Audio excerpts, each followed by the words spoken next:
Hello viewers, मैं हूं फ़खर यूसुफ़ज़ई और आप देख रहे हैं डिबेट विद फ़खर। आज की डिबेट में बात करेंगे नुपुर शर्मा का एक स्टेटमेंट आया था, उसे तो काफ़ी दिन हो गए, लेकिन उसके मैं ये कहूँगा कि आफ्टर शॉक्स जो हैं अभी तक हमें नज़र आ रहे हैं।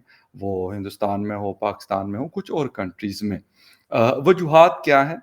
ये मसला ख़त्म क्यों नहीं हो रहा? एक तो ये है। इसके साथ-साथ इंडियन कश्मीर में जो टारगेट किलिंग्स हुई हैं पिछले कुछ दिनों से, इसकी असल वजूहात क्या हैं और क्यों कर आम सिविलियंस जो है वो टारगेट हो रहे हैं। इन दोनों इशू के ऊपर बात करेंगे और आज मुझे जॉइन कर रहे हैं senior analyst doctor Amjad Ayub Mirza साहब। डॉक्टर साहब, thank you very much for joining the show. Thank you for having me. Doctor साहब, एक तो ये है कि नुपुर शर्मा का जो एक स्टेटमेंट आया था, काफ़ी दिन हो गए इसको। मतलब ऐसे लग रहा था कि शायद 2-3 दिनों में ये चीज़ें ख़त्म हो जाएँगी या सेटल डाउन हो जाएँगी। लेकिन फ्राइडे को हमने एक दफ़ा फिर देखा कि लोगों ने प्रोटेस्ट किया, स्पेशली हिंदुस्तान के अंदर। पाकिस्तान में भी हमें प्रोटेस्ट नज़र आ रहे हैं, पेशावर में हुआ, इस्लामाबाद में हुआ, तहरीक-ए-लब्बैक की एक बहुत बड़ी रैली थी मरी रोड के ऊपर। हम क्यों मैं ये नहीं, हम उसके दूसरे उस पे नहीं जाते क्योंकि ना तो आप इस्लामिक स्कॉलर हैं, ना मैं हूँ। लेकिन जो आम लोग हैं या फिर इस तरह का एग्रेशन है, इसमें कमी क्यों नहीं आ रही? इसमें कमी इसलिए नहीं आ रही फखर भाई कि जो इंस्टीट्यूशंस आज से 40 साल पहले बनाए गए थे, मजहब के नाम पर नफरत फैलाने के, मजहब के नाम पर जहाद करने के, मजहब के नाम पर सियासत करने के, वो इंस्टीट्यूशंस खत्म नहीं हुए, बल्कि वो आज भी चल रहे हैं और वो प्रोड्यूस कर रहे हैं ऐसा माइंडसेट जो कि एक उंगली के इशारे पे लोगों का स्विच ऑन और ऑफ कर देता है और उनके अंदर समझने और सोचने की सलाहियत खत्म कर देता है और वो रोबोट्स रोबोट्स बन जाते हैं। अब देखिए कि जहाद अफगानिस्तान के टाइम से मदरसों को बकायदा एक मंसूबे के तहत उनके अंदर जो तालीमी सिस्टम था उसको तबाह किया गया। यानी कि मेरे जो बुजुर्ग थे, मेरे वाले साहब बताते हैं कि गांव में कोई स्कूल तो था नहीं, तो मदरसा था और वो मदरसे जाते थे, सब जाते थे मदरसे में, और जो हिंदू बच्चे थे वो मंदिर में जाते थे और जो सिख हैं वो गुरुद्वारे में जाते थे, और जी, अलिफ बे पे जो है ये लिखना पढ़ना ये सारा मदरसे में ही सिखाया जाता था। जाहिर है उसके साथ कुरान भी पढ़ाया जाता था, जी, लेकिन कुरान जो है वो मदरसे में मेन एम्फेसिस उस तरह से नहीं था, या हदीस या फिका पढ़ाना। जी, जी। मेन एम्फेसिस था कि बच्चों को मैट्रिक कराना एज़ है, अ बच्चों को सब्जेक्ट पढ़ाया जाता होगा, जिस तरह आजकल इस्लामिक सब्जेक्ट पढ़ाया स्टडीज़ जाता एज़ अ सब्जेक्ट पढ़ाया जाता है। जी, था, जी। एज अ सब्जेक्ट पढ़ाया जाता था। लेकिन अब ये पूरा एक माफिया है जो जिन्होंने इसको इंस्टीट्यूशनलाइज किया है, और वो पाकिस्तान में उसका गढ़ है, और यहाँ से जो है वो अब वाया मिडिल ईस्ट जो है वो अब भारत में भी सरायत कर गया। बल्कि देखा जाए तो देवबंद का तो सारा सिस्टम इंडिया से शुरू हुआ था, बिल्कुल, और वो बिल्कुल। उस देवबंद को बंद करने में आज तक नाकाम है। तो वहां से ये जरासीम निकलते चले जा रहे हैं और फैलते चले जा रहे हैं। राइट। अच्छा, एक हमने 2 दिन पहले एक अल-कायदा की तरफ से एक लेटर आया और फिर रिस्पॉन्स भी हमने देखा इंडियन गवर्नमेंट का। और उन्होंने कहा कि जी हम इस तरह के हमले करेंगे और ये करेंगे, वो करेंगे। इसको किस नज़र से देखते हैं? उसका जो बैकग्राउंड है थोड़ा-सा, जो मैंने सर्च किया कि अफ़गानिस्तान, पाकिस्तान, बांग्लादेश, म्यांमार और हिंदुस्तान, यहाँ पे फुटप्रिंट्स इन लोगों के मौजूद हैं। इज़ इट पॉसिबल कि ये वैसे ही एक होता है, कुछ लोग कहते हैं चले जी तंदूर गरम है उसमें रोटी लगा लेते हैं, इस तरह का था या मतलब एक जेन्युइन थ्रेट किया गया हिंदुस्तान को इस हवाले से? नहीं नहीं, जेन्युइन थ्रेट कोई नहीं दिया गया, और ये क्या ये भी कोई कंफर्मेशन नहीं है कि ये अलकायदा की तरफ से थ्रेट आई है, या ये थ्रेट जो है वो इंजीनियर की गई है किसी मुसलमान मुल्क की तरफ से। मैं नाम नहीं लेना चाहता, और इसको जो है प्रोपोगेट किया गया है। इस बात का क्या सबूत है? अलकायदा तो खत्म हो चुकी है, डिसबैंड हो चुकी है, आईएसएस में शामिल हो गई है। वो खुरासान जो है आईएसएस उसमें शामिल हो गए हैं, फिर वो जो है दैश में शामिल हो गए हैं। तो उस तरह से तो अब आईएसएस का, सॉरी, अलकायदा का वजूद नहीं है जिस तरह उसामा बिन लादेन के जमाने में था। तो मेरा नहीं ख्याल बिल्कुल। कि उनके पास ऐसा इंफ्रास्ट्रक्चर मौजूद है कि वो ये काम कर सकें। हाँ, नाम इस्तेमाल करके दूसरी तंजीमों को सब कॉन्ट्रैक्ट करके तो किया जा सकता है। और मुझे लग रहा है कि आज जो बंगाल से लेके जम्मू तक जो मुजाहरे हो रहे हैं, वो मुजाहरे भी जो है इसी का हिस्सा है।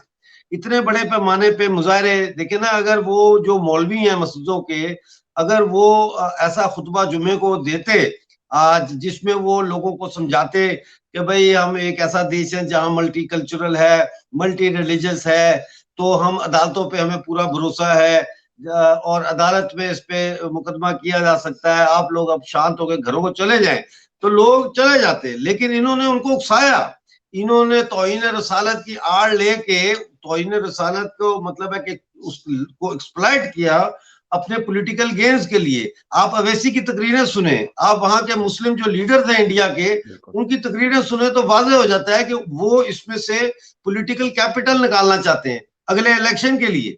जी अच्छा, अब एक मिर्ज़ा साहब, ये बात आपकी बहुत बहुत ज़बरदस्त, मुझे ये अकबरुद्दीन ओवैसी, असदुद्दीन ओवैसी, बिल्कुल इसके बारे में सोशल मीडिया पे और कुछ इंडियन मीडिया देखते हुए भी हमें ये नज़र आता है।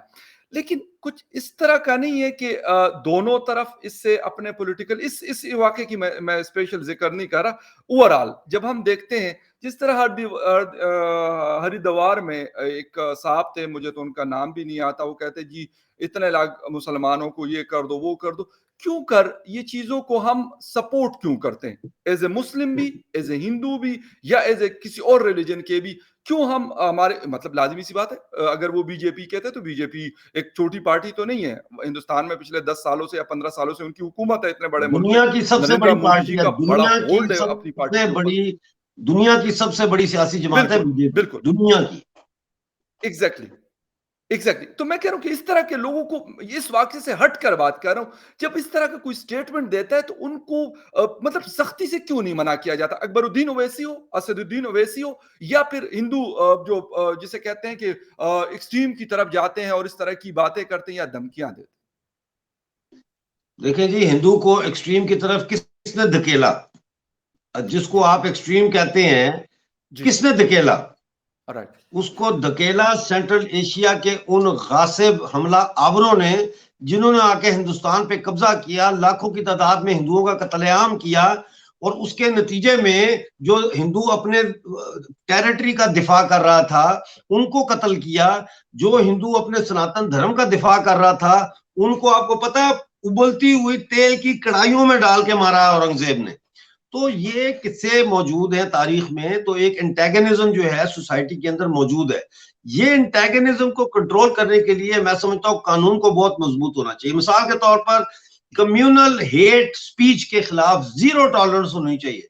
कोई भी बात करता है जबरदस्त। उठा के जेल में डाल दो, बहुत उस जबरदस्त। पर बैन लगा दो बिल्कुल। कि ये बंदा इस काबिल नहीं है कि उसको नौकरी भी दी जा सके। हमें क्या ये बात। बहुत, मुझे पता है कि इसके लोग बहुत बोलेंगे कि जी नौकरी नहीं दे, ये तो विक्टिमाइजेशन है। हाँ है विक्टिमाइजेशन, क्योंकि इस विक्टिमाइजेशन के बगैर हिंदुस्तान में, बल्कि पूरे साउथ एशिया कहीं पे में भी नहीं हो सकता, रिलीजियस सही।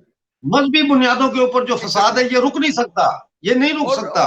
और और डॉक्टर साहब, एक तो ये कि मतलब इसमें बजाय इसके कि, क्योंकि हमारे यहाँ अब एजुकेशन थोड़ी सी बड़ी ज्यादा, मतलब अगर आज से आप जिस तरह बात कर रहे थे अपने फादर की, तो उस वक्त मतलब एजुकेशन की कमी थी और वसाइल की कमी थी। अब जितना ये बढ़ा, इसके साथ ये चीजें भी हमने फैला दी, बजाय इसके कि हम थोड़ा सा बेहतर एज ए नेशन बेहतर ही लेके आ जाएं अपनी सोसाइटीज में, हम उस तरफ फैलते जा रहे हैं कि मतलब मैं ये अगर हूं तो मैं कट्टर मुसलमान होने का ये इसीलिए मैं इस तरीके से साबित करूंगा कि मैं हिंदू को कोई बुरा भला कह दूं, कोई गाली दे दूं, कुछ भी कर दूं। या फिर दूसरे रिलीजन के लोग ये चीज जो आप बता रहे हैं कि वाकई इस तरह की कानून साजी हो या इस तरह के लॉज हो, तो फिर शायद थोड़ा सा लोग मेरा ख्याल वो वही वाली बात है कि इंसान के बच्चे बनेंगे।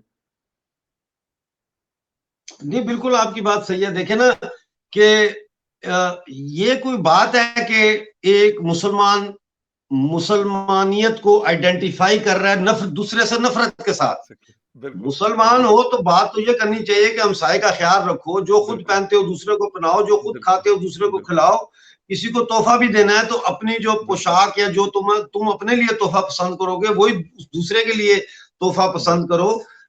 पुरअमन रहो। ये चीजें बताने के बजाय ये बताया जाता है कि मतलब है कि, यानी कि उस जमाने की जो ऐसी हदीसें हैं जो टेम्पोरल हदीसें हैं, जो सिर्फ उस वक्त में उनका इतलाक समझा जा सकता है, वो टेम्पोरल उस पीरियड की हदीसें, उनको आप आज के ऊपर भी उनका इतलाक कर रहे हैं।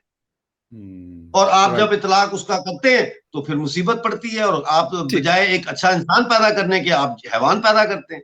बहुत जबरदस्त, बहुत अच्छा। डॉक्टर साहब, एक तो अरब दुनिया के हवाले से, आप क्योंकि लंदन में होते हैं, यूके में होते हैं, बहुत सारे लोग मतलब वहाँ पे भी अरब दुनिया के जो अमीर-अमीर लोग हैं, सुना है कि कतर वालों की सबसे बड़ी प्रॉपर्टीज़ लंदन में उनकी हैं। उनका या फिर बाकी अरब दुनिया का, मैं पाकिस्तान की इसलिए बात नहीं करता, पाकिस्तान, हिंदुस्तान के मामलात और हैं। मतलब वो इससे हटकर भी हमारे और किस्म के इश्यूज़ ऐसे हैं, वो कहते हैं भई हम तुम्हें नहीं जानते या मतलब नहीं करना चाहते, तुम्हारी बात को हम नहीं इम्पोर्टेंस देना कितनी चाहते। हम कहते बदकिस्मती हैं है ये, कितनी बदकिस्मती बदकिस्मती है ये। बिल्कुल, बहुत बड़ी बदकिस्मती है आपकी, बिल्कुल मैं आपसे एग्री हूँ इस बात पे सर। अच्छा, लेकिन अरब दुनिया के रोल को आप किस तरह देख रहे हैं? कुछ लोग ये बता रहे हैं कि ये इससे हटकर कोई ऑयल का भी कोई इश्यू है, मतलब इज़ इट ट्रू और नॉट? देखें जी, सबसे पहले तो मैं शुक्र मैंने किया जब आपने बजाय मुस्लिम दुनिया कहने के अरब दुनिया कहा। तो ये एक कदम, चलो हम अपने नैरेटिव में एक कदम आगे तो गए। अब अरब अरब दुनिया का मसला ये है कि कतर ने जो कंप्लेन की है जी, इंडिया को नूरपुर शर्मा के मामले पर, तो जी, अगर इंडिया अपनी सारी लेबर इसके जवाब में कतर से निकाल ले, और जी, फीफा की जो फुटबॉल की जो टिकटें बिकी हैं वो कहे कि हमें टिकटें वापस करते हैं, हमें रिफंड दो, तो जी, कतर तो बैठ जाएगा। जी, जी। तो बात यह है कि आज की दुनिया इंटरट्वाइंड है, आज की दुनिया एक दूसरे के साथ ऐसे लगी हुई है कि एक तिनका निकालेंगे तो पूरा छत गिरेगा, इस हुँ, तरह से है। हुँ, तो इस तरह से इन रियासतों को भी ये समझना चाहिए कि एक नंबर वन, दूसरे मुल्क के अंदरूनी मामलात में मुदाखलत ना करें। किसी मुल्क के अंदर अगर रॉयट्स हो रहे हैं तो उन रॉयट्स के रोकने में वो अपने मुल्क में क्या किरदार अदा कर सकते हैं ये देखें, बजाय जलती पे तेल डालने का काम करें। तो अब तो मिडिल ईस्ट में बहुत सारी तब्दीलियां आ रही हैं। इजराइल जो है, सऊदी अरेबिया, यूएई, ये हाँ, सब आपस में घुल मिल रहे हैं, बिल्कुल, सकाफती ताइफे जा रहे हैं, बिजनेस डील्स बिल्कुल, हो रही हैं, शारजा से तल अवीव फ्लाइटें चल पड़ी हैं। तो बिल्कुल। अब दुनिया बदल रही है, इस बदलती दुनिया में साउथ एशिया के मुसलमान को बदलना होगा। हुँ, अगर वो नहीं सही, बदलेगा तो खत्म हो जाएगा। ये मेरी बात आप याद रखें, कोई अब बर्दाश्त बिल्कुल। नहीं कर सकता इस एटीट्यूड को जो ये साउथ एशिया का मुसलमान लेके तो अपने आप को आइडेंटिफाई कर रहा है दुनिया में, ये हुँ। नाकाबिले बर्दाश्त है।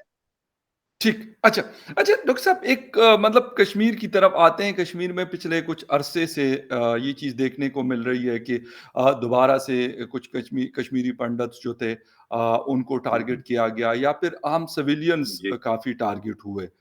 क्या आपको नज़र आ रहा है कि मतलब मेन रीज़न क्या है?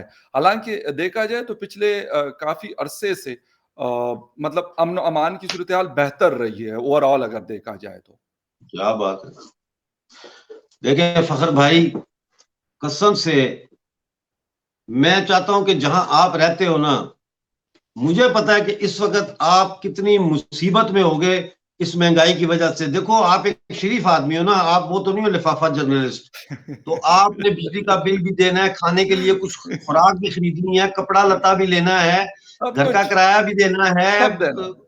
आने जाने का पेट्रोल भी डालना है, सारा कुछ बिल्कुल, करना है। बिल्कुल। आपकी, चलो मैं कहता हूँ, अगर आपकी 1 लाख रुपया तनख्वाह भी है ना, तो आपका आज के दौर में सर पाकिस्तान 1 में लाख में गुजारा नहीं गुज़ारा, होगा। आप 1 लाख इस वक़्त 1 लाख आज के बजट में कहा गया कि ये कम से कम बहुत बहुत लो इनकम में आता है। 1 लाख तो मतलब अब तो सोचे भी ना।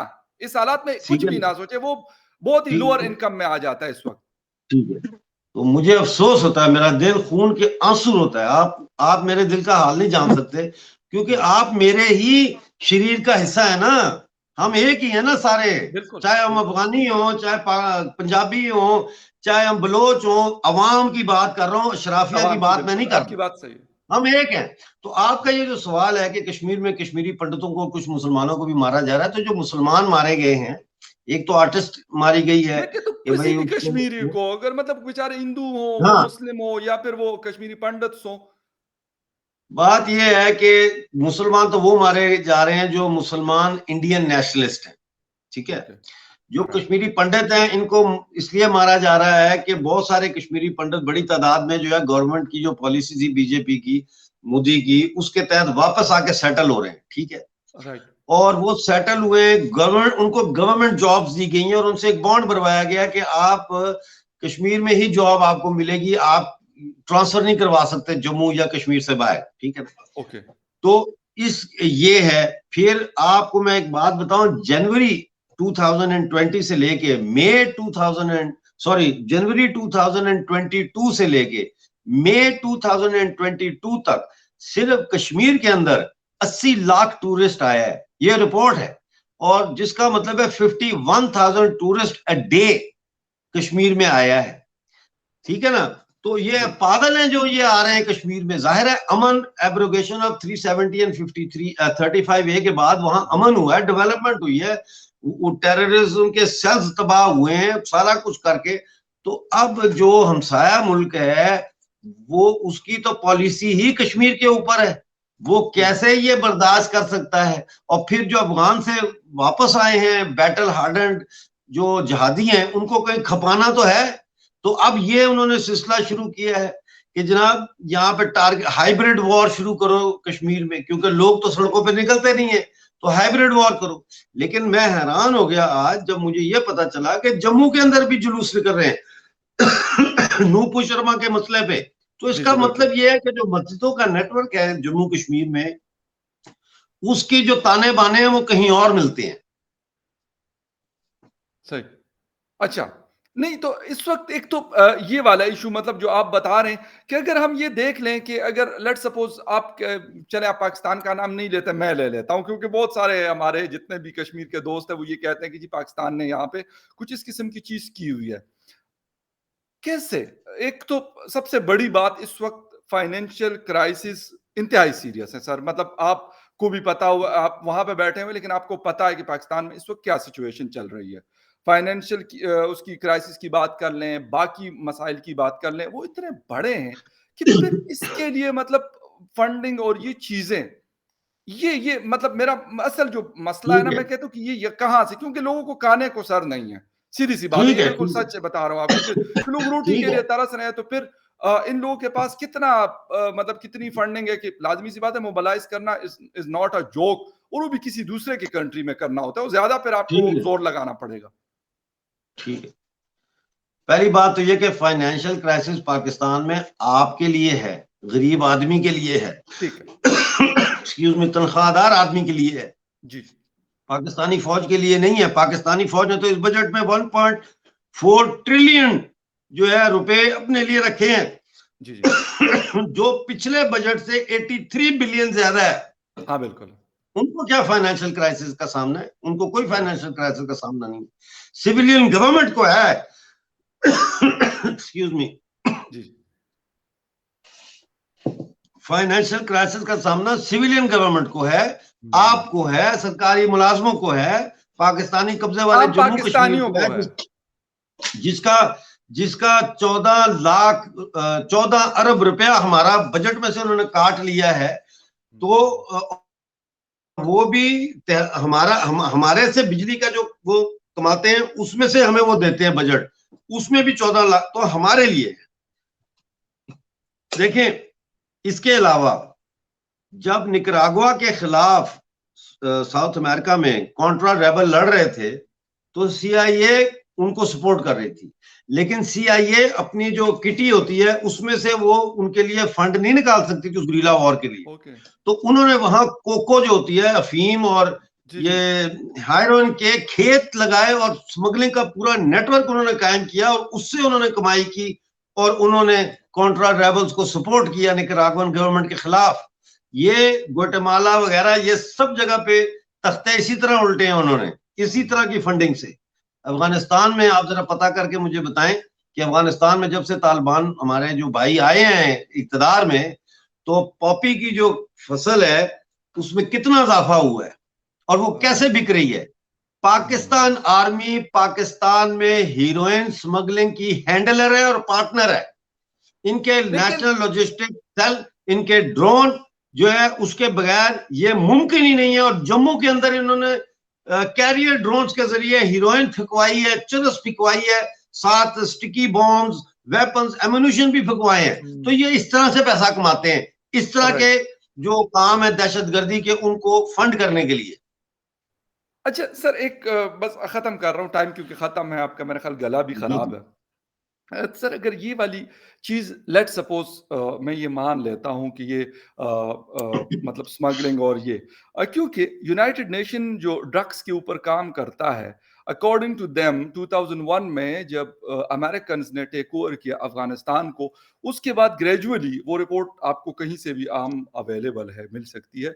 तो वहाँ पे सर इंक्रीज़ हुआ और अमेरिकन की आशीर्वाद इस चीज़ को हासिल थी।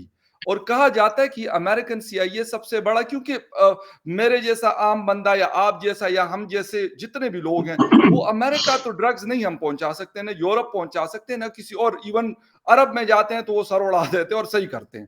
तो ये सर मुमकिन मतलब ये कैसे मुमकिन है? ये मेरा थोड़ा-सा एक सवाल है। हाँ, देखो बस ना शॉर्ट सा है, कमेंट चाहूँगा वो फिर खत्म। कहते हैं हम, वो पंजाबी में हम कहते हैं बंदा पूरे दिन आंदा है?